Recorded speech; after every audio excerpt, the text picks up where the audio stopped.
Materi yang kita akan bahas hari ini manajemen pembiayaan pendidikan.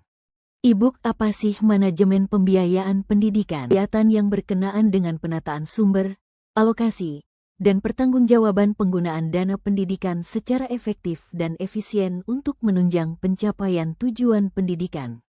Standar ini merupakan salah satu dari 8 Standar Nasional Pendidikan, SNP.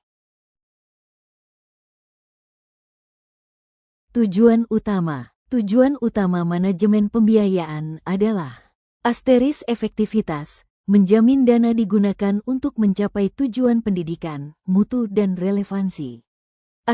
Efisiensi, memastikan penggunaan dana dengan hasil maksimal dan biaya minimal. Akuntabilitas, mempertanggungjawabkan penggunaan dana kepada publik dan pemangku kepentingan, stakeholders. Transparansi, keterbukaan dalam sumber dan alokasi dana agar dapat diawasi. 2. Sumber-sumber pembiayaan sekolah. Sekolah, khususnya pendidikan dasar dan menengah, biasanya memperoleh dana dari 3 sumber utama, tripartite funding. Sumber dana, deskripsi, pemerintah, pusat dan daerah. Dana yang dijamin pemerintah untuk membiayai operasional sekolah, utamanya melalui Bantuan Operasional Sekolah, BOS, Dana Alokasi Khusus, DAK, untuk sarana prasarana, dan gaji pendidik, tenaga kependidikan, PTK. Masyarakat, orang tua sumbangan sukarela, iuran komite sekolah, yang tidak mengikat, dan sumbangan lain yang tidak wajib dan tidak menentukan kelulusan. Swasta, lain-lain, hasil usaha sekolah, jika ada, dana hibah, dan kerjasama dengan pihak ketiga yang sah dan tidak mengikat. 3. Komponen biaya pendidikan, 3 jenis biaya. Berdasarkan Permendikbud, biaya pendidikan diklasifikasikan menjadi 3 komponen. Komponen biaya deskripsi A. Biaya investasi dana yang dikeluarkan untuk pengadaan aset jangka panjang, seperti sarana dan prasarana, gedung, laboratorium, serta pengembangan sumber daya manusia, SDM. PTK. Dana yang diperlukan untuk menjalankan kegiatan pokok sekolah agar dapat berlangsung secara teratur, seperti gaji PTK, bahan habis pakai, listrik, air, telepon, biaya kurikulum, dan kegiatan kesiswaan.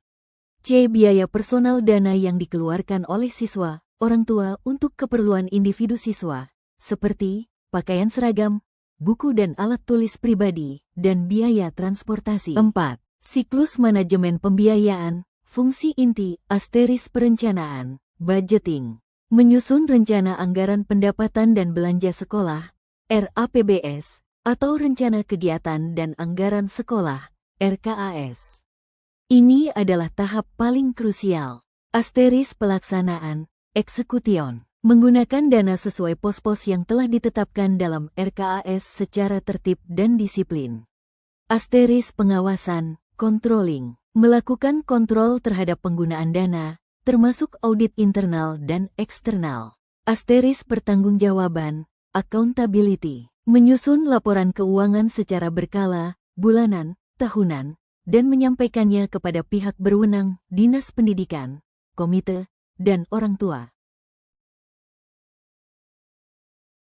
Lanjut ke pertanyaan untuk mengetahui seberapa paham kalian. 1.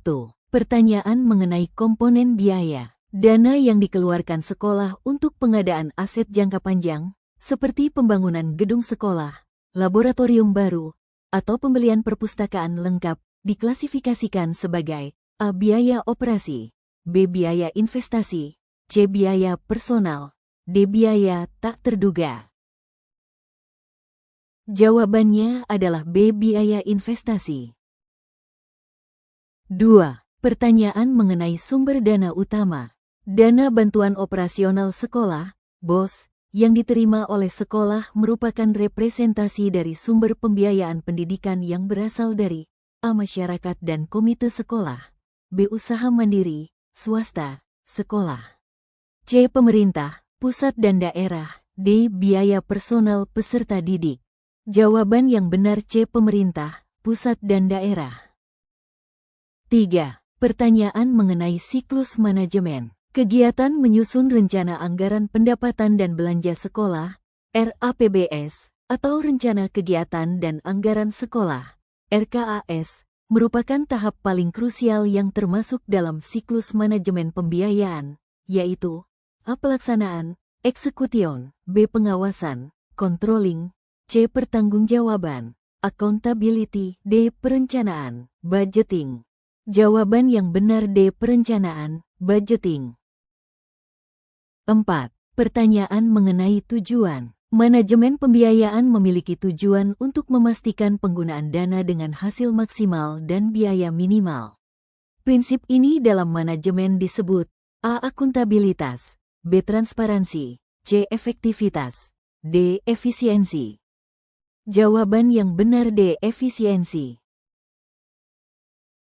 Terima kasih, semoga kalian dapat paham apa yang saya sampaikan.